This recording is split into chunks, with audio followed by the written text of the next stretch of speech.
Hello, friends, and welcome back to the channel. I'm Gang Ho Guns, your mustache tour guide to the ruins of a once great MMO, and today we're firing up this old disappointment wagon, taking it for one last joyride through Throne and Liberty. Yes, remember that game we all had high hopes for? The one that was supposed to change MMOs forever? Well, it has. It changed them by showing everyone exactly what not to do. It's been, what, a month or two since I last touched this thing? I've said it before and I'll say it again. The game was dying. And now, it's not just dying, it's coughing blood, writing its last will, asking Alexa to play My Chemical Romance. I checked the charts this morning, under 11,000 players. That's not a player base, guys. That's a mildly successful YouTube short. So, grab yourself a drink, maybe something stronger, you're gonna need it, and let's ask the real questions. Why did Throne and Liberty fail? And more importantly, will it even exist in 2026?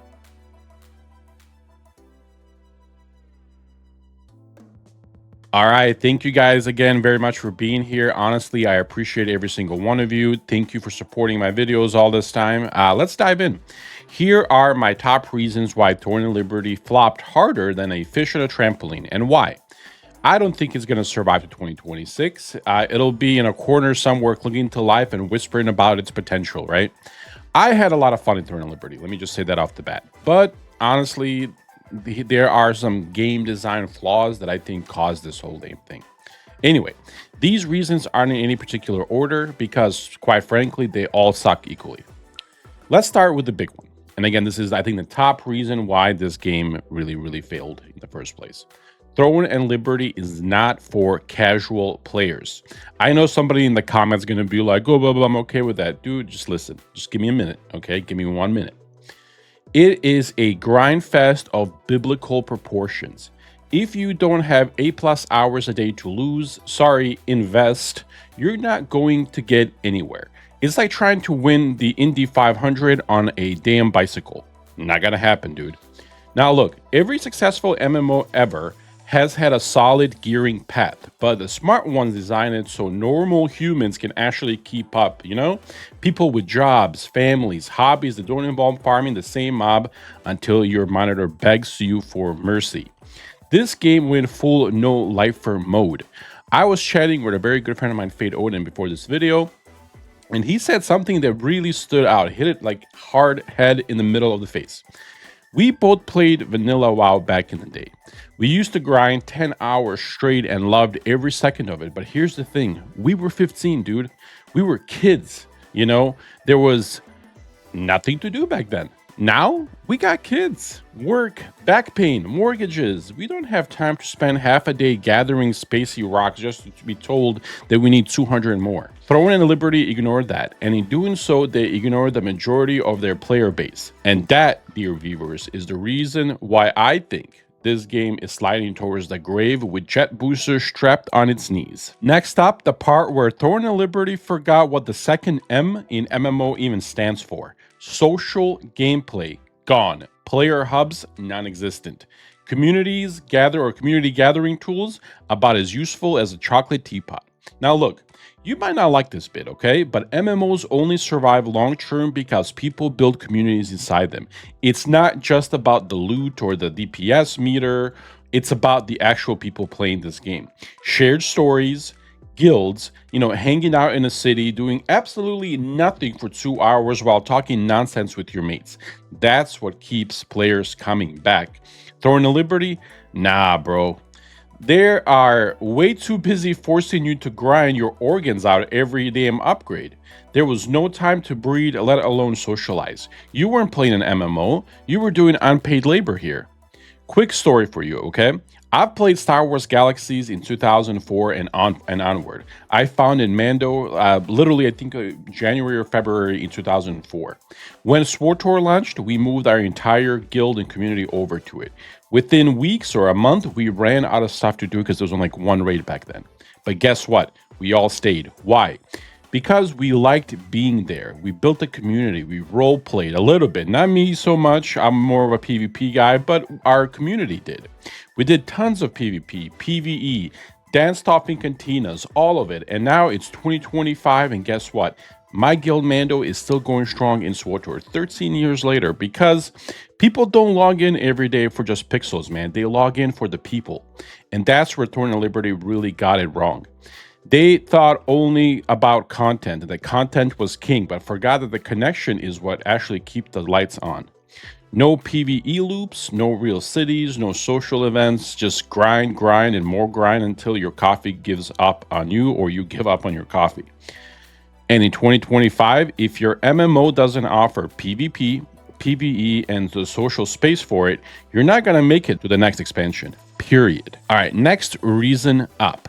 Let's talk about the rancid spice in the stew, the pay to win, or as the smooth talking execs like to call it these days, pay for convenience. Stop it. Stop it right now.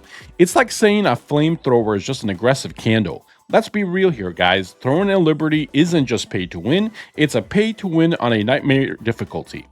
I've made maybe 70 videos now in this game. I put in over 1,000 hours, maybe 1,500, depending how honest I want to be with myself here. And sure, I had a lot of fun. Early days had a lot of promise. Everybody was always talking about how Throne and Liberty had good bones. You know, the game has good bones. And then the whales came crashing down from the sky like a financial comet. And suddenly every fight felt like bringing a Nerf gun to a missile silo. Pay to win ruined this game, at least on the North American servers. Not just the gameplay, not just the balances. Trust me, there's a lot to talk about there too.